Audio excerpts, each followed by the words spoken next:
So our first move is going to be a split stance kettlebell hinge.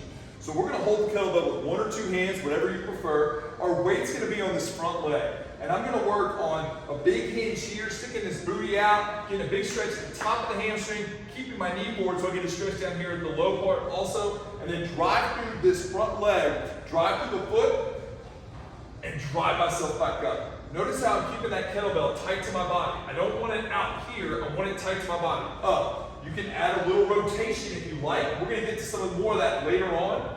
Okay, but keep it tight to the body, and I'm pushing through this front leg, drive it up. I barely have this back foot on the ground.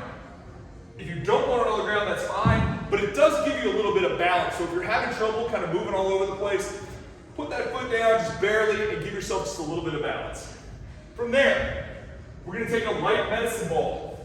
4, 6, maybe 8 pounds, but nothing very heavy. We're going to get brick wall, cinder block wall. I've got the wood wall here. Start with the ball on the outside. So I'm pushing from my outside foot to the inside, 2 steps. I'm going to use that momentum to throw the ball into the wall. Step, step, punch in. Come back out. We're not in a hurry on this, so we'll actually reset. Step, step, launch. Notice how I'm turning my hip, pushing off the ground, a little dip and coming up. It's almost like a little mini squat. Step, step, loading onto this leg, stand up, and launch the ball as hard as you can into the wall. We'll do 5 of these on each side. Take a few minutes to rest, and we're right back into our hinge. We're gonna do 10 hinges on each side, 5 those on each side, and we got 4 rounds. First move of this next round is going to be a Z press. So we're going to sit up real tall. I'm going to try to push my knees down to the ground and sit up as high as I can. I don't want to collapse my chest like that. Sit up tall, drive up, pull straight down. Drive up, pull straight down. Notice how I'm reaching as high as I can. Pause for an instant and bring those elbows all the way down. My forearms stay straight and I sit up tall. Driving the arms up and down. We'll have 10 there. Then we're going to come to our incline press. We'll be here, pressing the abs back into the bench. And I'm going to hold on here, and I just have one arm roll. Row. Pull that shoulder blade down and back, and then release it and let it go towards the floor. Shoulder blade comes towards the spine, and then release towards the floor. So I'm feeling my shoulder blade ride all the way around that rib cage. I'm going to do 10 on the right arm, then I'm going to hold on wherever you want. You're going to have a lot of force that tries to rotate you. I want to try to keep that torso as still as possible while we do that big row and feel that shoulder blade ride around that rib cage. From there, we're going to get a heavy medicine ball, the heaviest you can find. You got these nice sand balls here that don't bounce back, so know what kind of ball you're using. If it bounces back at you, be careful. Ball starts on the ground. I'm going to do a pretty decent squat. Drop down, keeping my chest up, scoop, lift, slam, scoop, lift, slam, scoop, lift, slam. I want to move quickly. I don't want to be out of control. I want my core to have to work. When I'm bringing the ball up here, I want my core to have to work to stabilize me.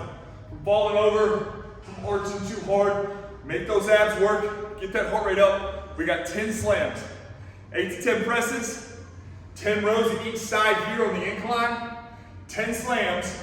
We got, for our next series, we're going to have a lateral cable hinge. We're going to work on a little rotation of the hips here. So before we had a regular hinge, we went straight down and straight back up. Now I'm going to take my outside hip and I'm going to roll in while pushing my hip back. So notice how this hip went straight back. I didn't shift over here, and then I stand straight up, back down, straight up, back down. So I load into this hip here, get a big stretch, stand up. I want to show you from the front side. Notice my arm here. I'm reaching the opposite arm. I do not use the arm at all. So the arm just connects me. I don't row. So I'm not pulling the weight at all. Just load into the hip and stand up from the foot. Push the ground down. Then, we can use a stick if we need to. We're going to have our hero board. Sliders work well. A towel on a wood floor works great for this as well. Stay tall with both legs. We're going to reach out. Notice how the bottom stick is now my new center of gravity, and then I pull back in. Make sure you're pulling from the toes and the heel. Don't just pull from the heel, don't just pull from the toe, or you'll notice the board or your towel will kind of rotate. If I just pull from the heel, you can see how my board rotates and turns. If that does happen, which it probably will, just reset, slide out, come in. Notice I'm barely using the stick. I got my weight over into the roller, okay? It's very easy to sit here and do this with no weight on the board. That won't get you anywhere. Put your weight onto that foot, roll out, and pull back in. We're gonna do 8 to 10 on each side there. At this point, we're just gonna go to a regular kettlebell swing. Okay, start with the kettlebell out in the middle in front of you. Okay, set your feet, sit down. Remember to rock the weight back into your hips. Right now, it's all forward. Sit back into your hips, hike the ball, boom, and just push that ground hard and stand tall at the top. Do not overarch. You're trying to push through your whole foot, really the inside edge of your feet. Don't let that kettlebell go above your head, and replace when you're done. We're gonna have 4 rounds there. This one's brutal, all booty, hips, hamstring. We're gonna have 4 rounds there, and then that will complete your workout. Some folks, spring break, bikini season's happening, we're gonna get some extra arm work, hit some extra bursa or bike in. So if you want, get 2 or 3 sets of some bicep curls, tricep extension, and then an intense sprint if you have the energy and you have the time, okay? That's our workout for today. If you got questions, hit us up. If you got comments, shoot them to us. We appreciate you very much. Have a great one.